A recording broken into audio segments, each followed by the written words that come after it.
आप देख सकते हैं।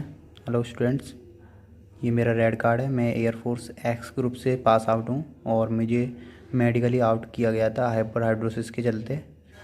तो चलते हैं अपने वीडियो पे।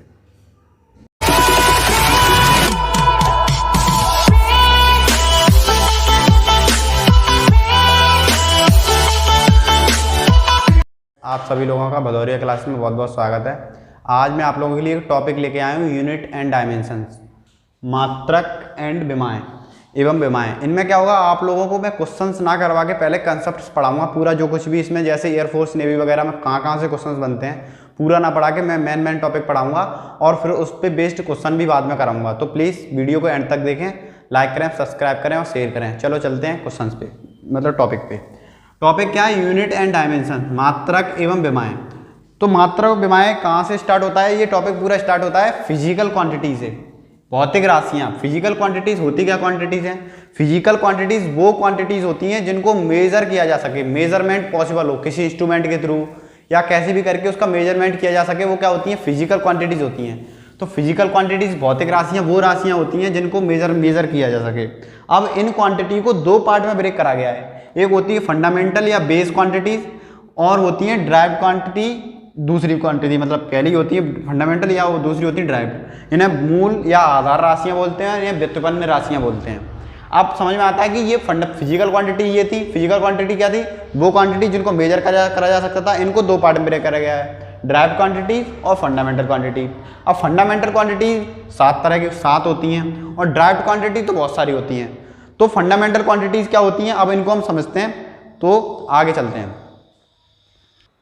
अब हम देखते हैं फिजिकल क्वांटिटी या बेस क्वांटिटी, मूल और आधार राशियां क्या होती हैं। तो वो राशियां होती हैं या वो क्वांटिटीज होती हैं जिनका मेजरमेंट तो पॉसिबल है, लेकिन एक क्वांटिटी दूसरे क्वांटिटी पे डिपेंड नहीं करती। जैसे मैं इस मार्कर को देखूं, एक मार्कर है ये सॉलिड है, सॉलिड मतलब इसके अंदर भी क्या भरा हुआ है? प्लास्टिक भरी हुई है। और एक मार्कर है अंदर से हॉलो है। दोनों की लेंथ सेम है, लेकिन मास किसका ज़्यादा होगा? जो सॉलिड होगा, और जिसका मास कम होगा। तो ये लेंथ तो बराबर है, मास को कम है। तो मास जो द्रव्यमान है और जो लंबाई है वो एक दूसरे पे डिपेंड नहीं कर रही। तो इसीलिए वो राशियां जो एक दूसरे पे डिपेंड नहीं करती हैं वो फंडामेंटल क्वांटिटी, वो क्वांटिटी कौन सी क्वांटिटी होती है? Fundamental quantity. और ये फंडामेंटल क्वांटिटी कितनी होती है? तो यहाँ पे 7 फंडामेंटल क्वांटिटीज होती हैं। क्वेश्चन आ जाता है कि कितनी फंडामेंटल क्वांटिटीज हैं? तो 7 फंडामेंटल क्वांटिटीज हैं। कौन कौन सी हैं? मास, द्रव्यमान जिसकी यूनिट होती है केजी, जिसका डायमेंशन फॉर्मूला होता है, डायमेंशन फॉर्मूला एम से रिप्रेजेंट करते हैं, ब्रैकेट में लिखते हैं। लेंथ, लंबाई, इसकी यूनिट होती है मीटर और इसका डायमेंशन फॉर्मूला होता है कैपिटल एल। ऐसे टाइम, समय जिसकी यूनिट होती है सेकंड, इसका डायमेंशन फॉर्मूला होता है टी। ऐसे होता है टेम्परेचर, तापमान जिसका केल्विन होती है यूनिट और इसको के और थीटा से दोनों से रिप्रेजेंट करते हैं डायमेंशन फॉर्मूला। ऐसी बात करूँ अमाउंट ऑफ सब्सटेंस, पदार्थ की मात्रा, मोल, इसको भी इसमें ब्रैकेट में लिखते हैं। ऐसी बात करूँ करंट इलेक्ट्रिसिटी, विद्युत धारा, इसकी यूनिट होती है एम्पियर और इसको कैपिटल ए से रिप्रेजेंट करते हैं। ऐसे होता है ल्यूमिनस इंटेंसिटी, प्रदीपन तीव्रता, इसकी यूनिट होती है कैंडेला। ये इंपॉर्टेंट है कि ये पूछ लेता है कि ल्यूमिनस इंटेंसिटी यूनिट क्या होती है? कैंडेला। ये क्वेश्चन करा भी चुका हूं मैं। और इसको सीडी से रिप्रेजेंट करते हैं। तो 7 क्या है? ये फिजिकल क्वांटिटीज हैं। ये वो क्वांटिटी हैं जो एक दूसरी क्वांटिटी पे डिपेंड नहीं करती हैं। अगर मास को करोगे तो मास को एम से रिप्रेजेंट करूंगा। समझ में आ रहा है? तो ये फिजिकल क्वांटिटी, बेस क्वांटिटी, ये इनकी यूनिट्स थी और ये यहाँ से इनके डायमेंशन फॉर्मूला थे। अब क्वेश्चन ऐसे आता है कि क्वेश्चन में दे रखा होगा कुछ 4 क्वांटिटीज दे रखी होंगी ऑप्शन में, 4 ऑप्शन होंगे, 4 में 4 फिजिकल क्वांटिटीज दे रखी होंगी। पूछेगा इनमें से कौन सी फंडामेंटल क्वांटिटी है। तो 4 क्वांटिटी में देख लोगे, 7 में से कौन सी आ रही है वो है। और क्या देगा? 4 क्वांटिटी दे रखी होंगी, पूछेगा कौन सी नहीं है, तो वो भी आपको, अगर ये 7 पता है तो आप देख के बता सकते हो। तो आपको ये समझ में आ रहा होगा आई थिंक। हम दूसरी क्वांटिटी को देखते हैं, ये है ड्राइव्ड क्वांटिटी। तो मैंने बताया फिजिकल क्वांटिटी थी, वो 2 क्वांटिटी में डिवाइड की, एक फंडामेंटल क्वांटिटी और एक क्या थी? Derived quantity. फिजिकल क्वांटिटी वो क्वांटिटी हुआ करती थी जिनको मेजरमेंट पॉसिबल हो। उसके बाद फंडामेंटल क्वांटिटी को बताएं तो फंडामेंटल क्वांटिटी वो क्वांटिटी होती हैं जो मेजर करने पे एक क्वांटिटी दूसरी क्वांटिटी पे डिपेंड नहीं करती। ये 7 बताई थी मैंने।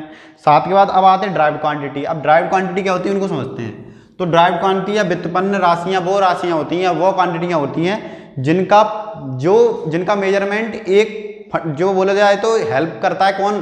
फंडामेंटल क्वांटिटी हेल्प करती है जिनका मेजरमेंट में, या बोले तो वो क्वांटिटी जो फंडामेंटल क्वांटिटी पे डिपेंड करती है वो होती है ड्राइव्ड क्वांटिटी। जैसे मैं बोलूँ स्पीड, इक्वल टू होता है डिस्टेंस अपॉन टाइम। तो ये इसे बोलते हैं चाल इक्वल टू दूरी बट्टा समय। अब ध्यान से देखना, चाल जो दूरी क्या होगी कि लेंथ, और ये टाइम। अब ध्यान से देखो, लेंथ और टाइम कैसी क्वांटिटी है। लेंथ भी एक फिजिकल क्वांटिटी है, मूल राशि है, और टाइम भी एक मूल राशि है। ये दोनों आ रही है किसमें, चाल में। तो चाल कैसी क्वांटिटी होगी, ये स्पीड में डिस्टेंस आ रहा है, टाइम आ रहा है, तो स्पीड कैसी क्वांटिटी होगी, ड्राइव क्वांटिटी। ड्राइव क्वांटिटी कैसे पता चला, इसमें फंडामेंटल क्वांटिटीज आ रही हैं। ये किस पे डिपेंड कर रही है, स्पीड, डिस्टेंस और टाइम दोनों पे डिपेंड कर रही है। डिस्टेंस चेंज होगा, टाइम बढ़ेगा तो डिस्टेंस बढ़ेगा, और डिस्टेंस तो स्पीड और डिस्टेंस दोनों, डिस्टेंस और टाइम, स्पीड डिस्टेंस और टाइम दोनों पे डिपेंड कर रही है। इसलिए स्पीड कैसी क्वांटिटी होगी, व्युत्पन्न राशि होगी। चाल व्युत्पन्न राशि होगी, या स्पीड बोलते तो ड्राइव्ड क्वांटिटी होगी, क्योंकि ये क्या कर रही है, दूसरी क्वांटिटी पे डिपेंड कर रही है। एक और एग्जांपल लेते हैं, जैसे मैं बोल दूं एरिया होता लेंथ एंड टू ब्रेथ। अब ध्यान से देखो, लेंथ होती है, लेंथ को भी मीटर में मेजर करते हैं, इसकी यूनिट भी मीटर है। और ध्यान से देखो, ब्रेथ भी तो एक लेंथ ही है, उसको बोल रहे हैं चौड़ाई, ये भी तो एक लेंथ ही है, इसको मेजर करने के लिए तो मीटर का यूज करेंगे, तो इसकी भी यूनिट होगी मीटर। तो मीटर और मीटर दोनों लेंथ हैं, और लेंथ कौन सी यूनिट, कैसी क्वांटिटी है, फिजिकल क्वांटिटी। ये भी फिजिकल क्वांटिटी, मूल राशि है। दोनों मूल राशि आ रही है किसमें, एरिया में। तो एरिया कैसी क्वांटिटी राशि हो जाएगी, ड्राइव्ड क्वांटिटी। तो ऑप्शंस आएंगे, 4 ऑप्शन होंगे, उसमें पूछेगा कौन सी फिजिकल क्वांटिटी है।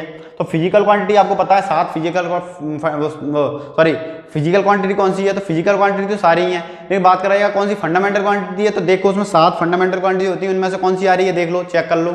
उसके बाद क्वेश्चन पूछता है कौन सी ड्राइव्ड क्वांटिटी है। तो 7 फंडामेंटल क्वांटिटी और 2 और होती है सप्लीमेंट्री क्वांटिटी। फंडामेंटल का ही पार्ट होता है, उनमें एंगल और सॉलिड एंगल आता है। उन दोनों को छोड़ के टोटल मिला के 9 हो जाती हैं, लेकिन फंडामेंटल क्वांटिटी 7 ही होती हैं।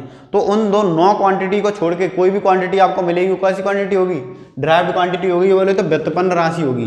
तो आई होप ये समझ में आ रहा होगा आपको। अब हम अगले टॉपिक पे चलते हैं। अब हम देखते हैं सिस्टम ऑफ यूनिट्स, मात्रा के पद्धति। सिस्टम ऑफ यूनिट, तो यहाँ पे बहुत तरह के सिस्टम थे, अलग अलग कंट्री में अलग अलग सिस्टम चलता था।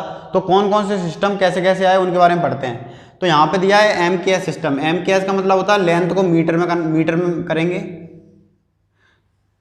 मास को केजी में मेजर करेंगे, और टाइम को सेकंड में मेजर करेंगे। इसमें ये सिस्टम चलता था।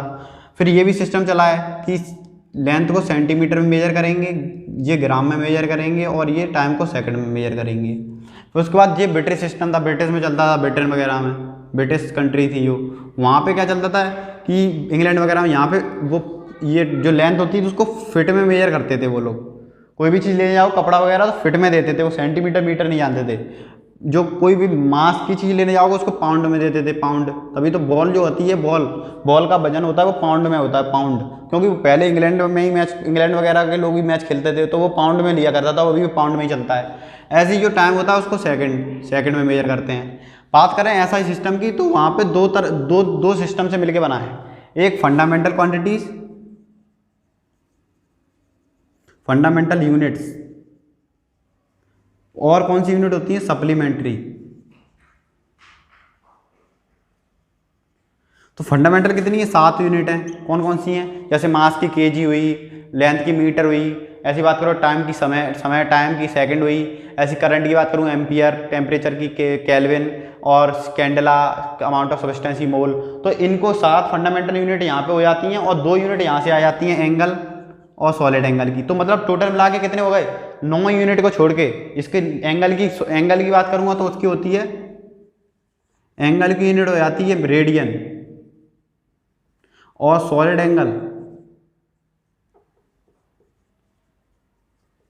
उसको बोलते हैं स्टेरेडियन, SR से रिप्रेजेंट करते हैं। तो एंगल, रेडियन और स्टेरेडियन 2 यूनिट, ये 7 ये।